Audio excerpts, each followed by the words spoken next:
When I discovered the idea of continuous learning, I thought it was a miracle. I came from a poor home. We never had any money.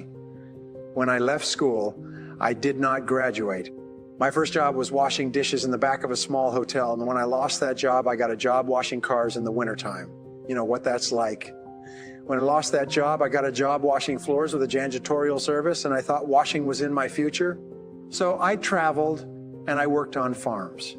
I worked in construction. I worked at laboring jobs. I worked on digging wells. I worked in factories, stacking lumber. I worked on a ship in the North Atlantic. I worked at laboring jobs until I was 23 years old. And when I could no longer get a laboring job, like many people here, I got a job in sales. And in sales, I was a complete failure because I had no training.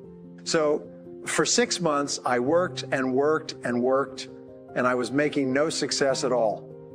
I say starting off in sales with no skills is a wonderful weight loss program, because if you don't sell, you don't eat.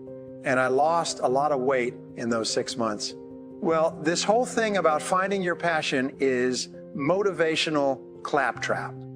The way that you find your passion is whatever job you have to do, throw your whole heart into it. And this has been discovered for centuries. Throw your whole heart into what you're doing, and you'll find out very quickly if this is the right work for you. If it's not, you won't get any excitement or happiness from it. Something will change. Many people don't realize that until you throw your whole heart into something, you don't get anything back. And so what they do is they say, well, I'll try this and see if it works. And if it does, I read this wonderful line 2 weeks ago. Every so often I come across a great line. It said, this work is never fun until you're good at it. And so when you begin at a job, it may take you a year or two of hard work to become good at what you're doing. Then it becomes fun, then it becomes your passion. And maybe we say, oh, find my passion, find my passion. No, do your job right. Well, do it really well and get really good at it. And if when you're really good at it, if you still don't enjoy it, then look for something else. Tap your creative potential. Accept the fact that every single human being is a genius, and all successful men and women are creative. They're creative in that they respond to their world differently. They ask questions. They're flexible. They're curious. You know what the hallmark of creativity is? Curiosity. The hallmark of ignorance and stupidity is the cessation or stopping from asking questions. I've worked with some of the brightest men and women in this nation, and I find that the smartest people of all, the ones that have the greatest education and the most experience, are the ones who ask the most questions. They ask questions almost as if they were children, but they never stop asking questions.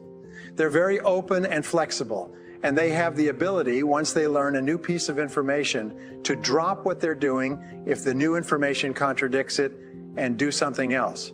You know what most people do? Most people keep on doing what they're doing until they run to a wall, as they say. The more you do what you're doing, the more you'll get of what you've got. Someone reported out to me not long ago, and I think it's very true, is that all changes in our life come with the input of new information. That if we do not have new information, we keep on doing the same thing forever as a result of inertia. And creative people are always looking for faster, better, easier, cheaper, newer ways to do things. Remember, 80% of everything that we are doing today and are doing today in our general business will be different 5 years from now. 80% of the products that we use, the food that we eat, the cars we drive, the music we listen to, the movies we go to, even the streets we drive on, 80% of everything will be new in 5 years. That's how rapidly things are changing. Warren Buffett spends 80% of his time studying every day, and he's one of the richest people in the history of the world because he keeps learning new things. When I came across continuous learning, almost like tripping over something in the dark, I couldn't believe it. What it said was that you can learn anything you need to learn to achieve any goal you can set for yourself. There are no limitations on what you could learn. You have more potential than that you could use in 100 lifetimes. You can learn anything.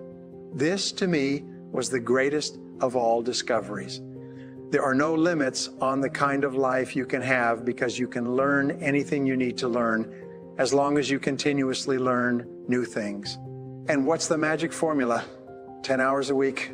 Read a little bit each day in your field. Listen to audio programs when you travel around.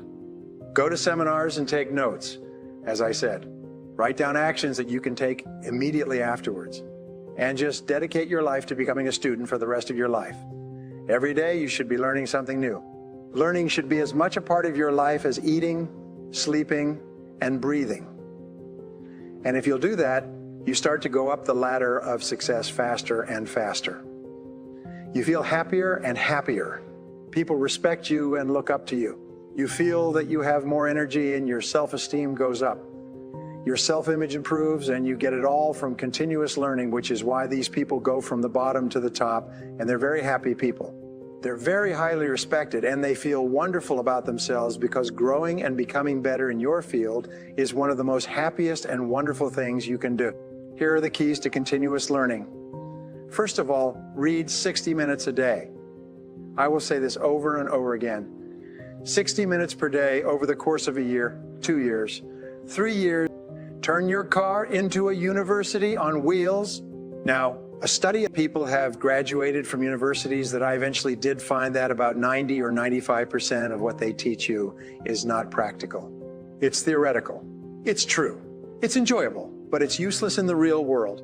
However, when you select educational audio programs on sales, communication, time management, goal setting for yourself, which you can stop and start if you like, you only select things that are valuable. Human beings are very much like they have what is called a cybernetic guidance mechanism. Like a guided missile is fired at the target, and even if the target moves, the missile takes feedback and adjusts its course and hits the target. You have a cybernetic mechanism where you are learning. You are a learning machine. The more activities you engage in, the faster you learn. And pretty soon you become so smart that you can hit the target almost every time. You can learn new skills, but it's like a car. You cannot change a car's engine by changing the paint on the outside. You can learn new skills if you're ambitious and positive and you want to be more successful. And you're eager to learn and apply new ideas. There's no limit to what you can do.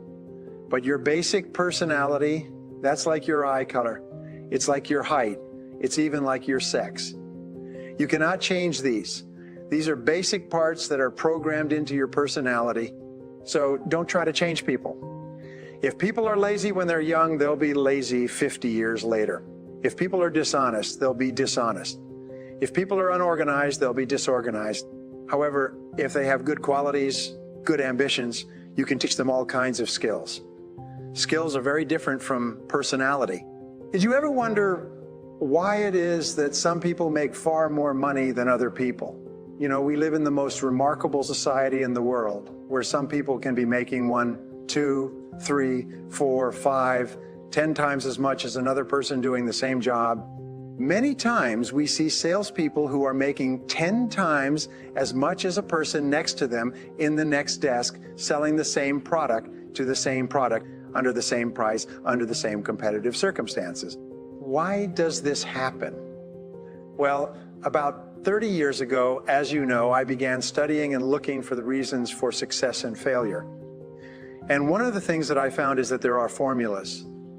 There are specific methods applied and used by very successful people. And if you use the same methods, law of cause and effect, you start to get the same result. And the more I study it, the more I realize this is that everybody who's at the front of the line once started at the back of the line. But everybody who's doing well was once doing poorly. That everybody who is first was once last. How did they get to be first? And it's very simple. It is called the law of incremental improvement. The law of continuous improvement. It's a very simple thing. You see, most of us with no education, no knowledge, no skills, we go to school, we learn how to read and write, and so on. We start our jobs, and in our careers, we have the knowledge. We have no skills. Each time we start something new, we have to go back to the back of the line. Why do some people get to the front of the line?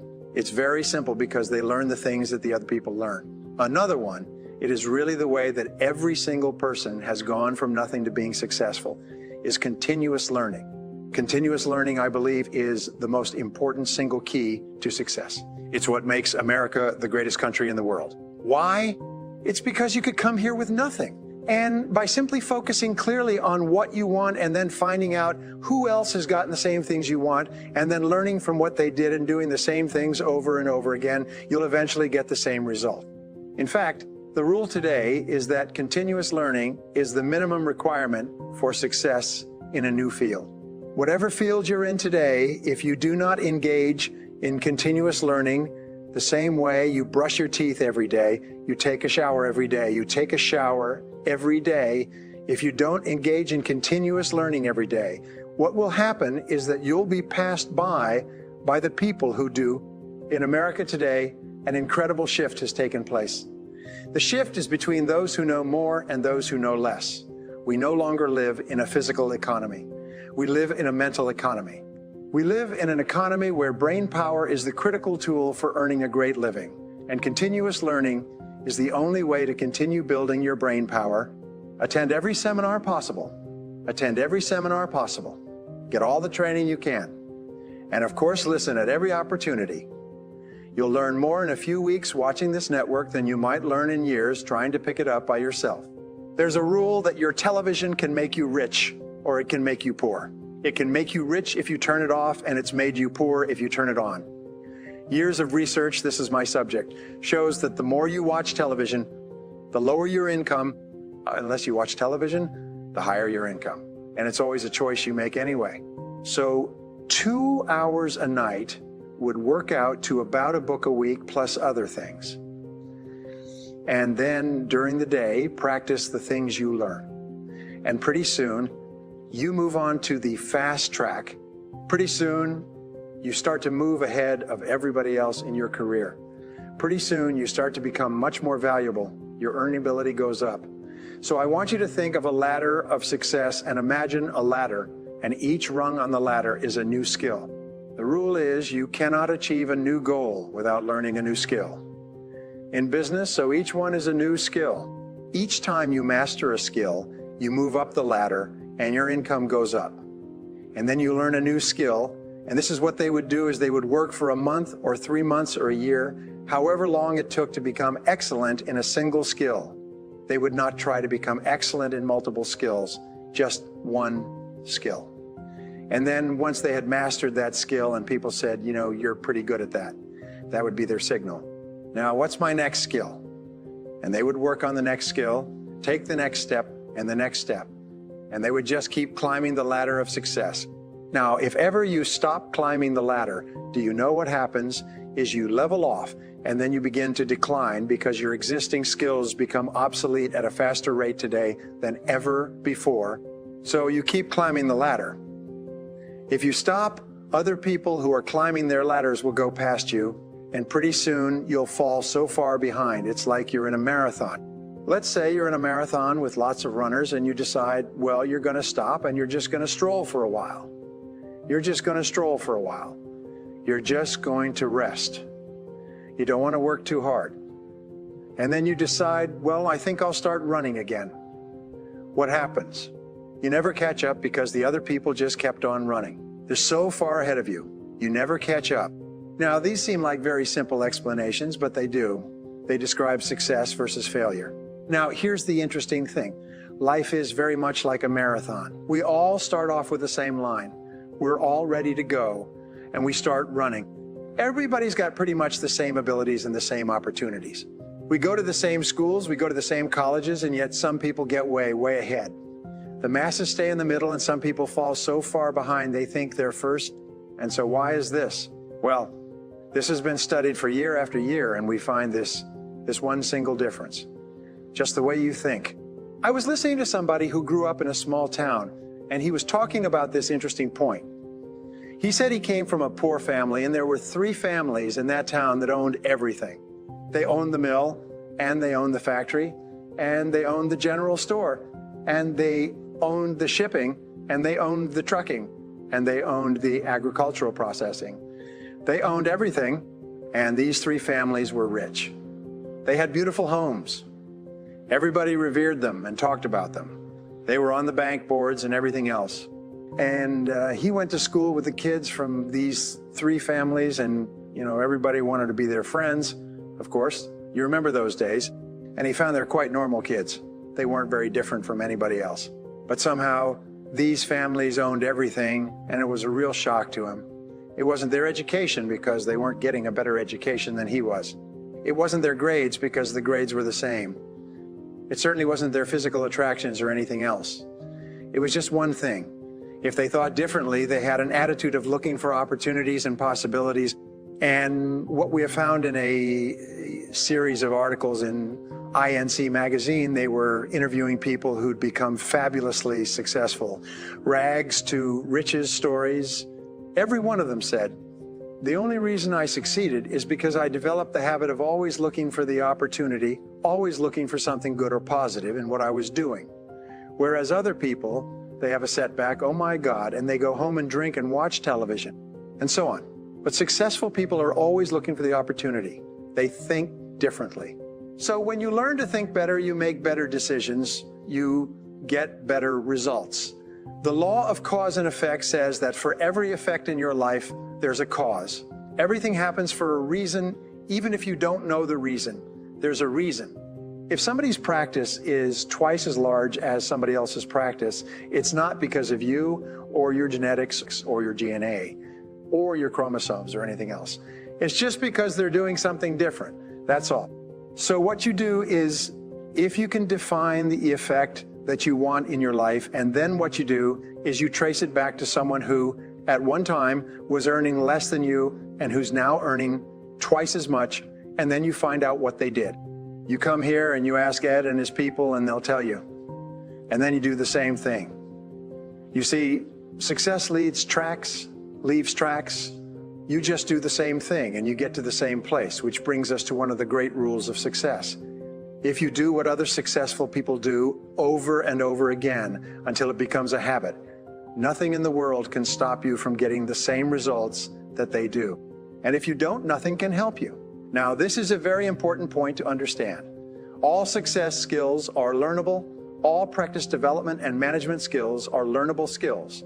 All sales skills are learnable. All public relations skills are learnable. They're all physical and mental skills are learnable.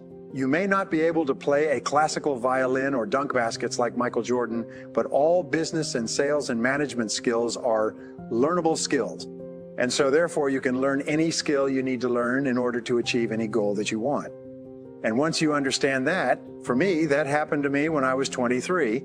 The dam broke when I learned this law of cause and effect. I couldn't believe it. My God, you mean I could learn to be successful? So I'm going to teach you a go forward word, and this is the word that you're going to use for the rest of your career.